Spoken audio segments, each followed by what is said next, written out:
Elisa Beaujour nous rejoint. Salut. Elisa, tu t'es intéressée à ce qu'on appelle les listes communautaires. Alors en quoi elles consistent, ces listes? Première question, et sont-elles vraiment communautaires surtout? Ce qu'on sait en tout cas, c'est que ces listes, elles sont au nombre de 10 pour les élections municipales parce que le ministère de l'Intérieur a classé 10 listes comme communautaires. Alors c'est la première année que le ministère y réalise ce décompte, donc on ne peut pas comparer avec les années précédentes, mais ce qu'on peut dire, c'est que ces listes, on les retrouve principalement en Île-de-France, dans la Vienne ou encore à Lyon. Vous le voyez sur la carte qui s'affiche à l'écran. Et il y a un sénateur qui combat ces listes depuis plusieurs mois, c'est le sénateur Les Républicains Bruno Retailleau. Lui, il a affirmé à Public Sénat que 10 listes communautaires, c'était beaucoup trop. Une seule liste aurait été de trop. J'ai proposé, moi, évidemment, une proposition de loi pour interdire les listes communautaristes. Et bien entendu, l'exécutif, comme d'habitude, ne fait rien.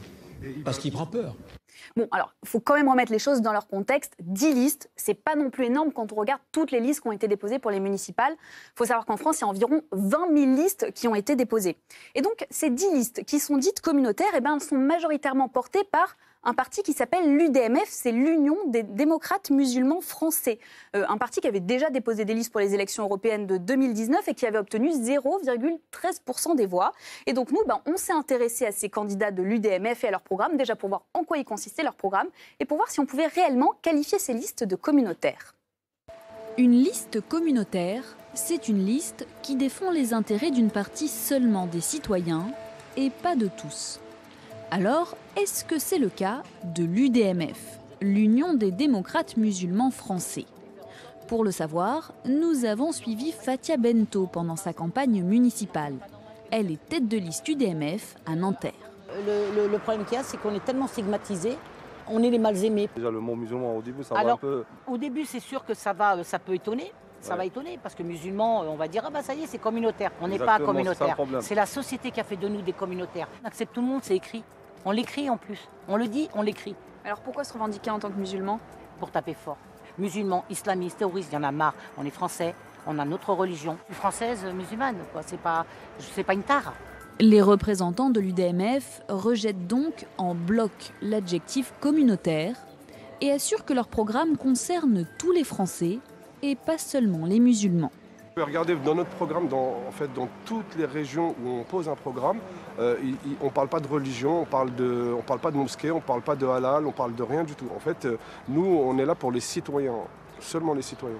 Et vous n'avez pas du tout, par exemple, si vous êtes élu, envie de mettre en avant le halal dans les cantines ou des choses comme ça? Pas du tout, non, pas du tout. En fait, les repas de substitution, oui. Mais le halal, non. En aucun cas, une personne de l'UDMF ou une tête de liste de l'UDMF mettra la religion en avant par rapport à la République. Alors, pour vérifier, on a épluché le programme national de l'UDMF. La grande majorité des propositions portent en effet sur des questions d'éducation, d'emploi ou encore de logement. En revanche, on trouve bien certaines idées en lien avec la religion musulmane, comme l'autorisation du port du voile à l'école, le développement de l'économie liée au marché halal ou encore la lutte contre l'islamophobie. La religion est donc présente dans le programme de ce parti, mais ce n'est pas une chose nouvelle en France. Ce n'est pas, loin de là, le seul parti qui affiche une dimension confessionnelle. Il y a une tradition en France de démocratie chrétienne qui est très enracinée. Il y a eu le MRP sous la 4e République, l'UDF par la suite, qui affichait assez clairement leurs racines chrétiennes et catholiques, tout en respectant bien sûr les principes de la laïcité. Et on a parfois tendance un peu à oublier cette tradition et cette histoire qui est très française et qui continue à se perdurer jusqu'à aujourd'hui avec le parti de Christine Boutin, le parti de Monsieur Poisson. Et donc il n'y a pas de spécificité musulmane de ce point de vue-là. C'est donc vrai que certaines des revendications de l'UDMF sont de nature confessionnelle et communautaire, mais si elles crispent autant, c'est surtout parce qu'elles sont liées à la communauté musulmane.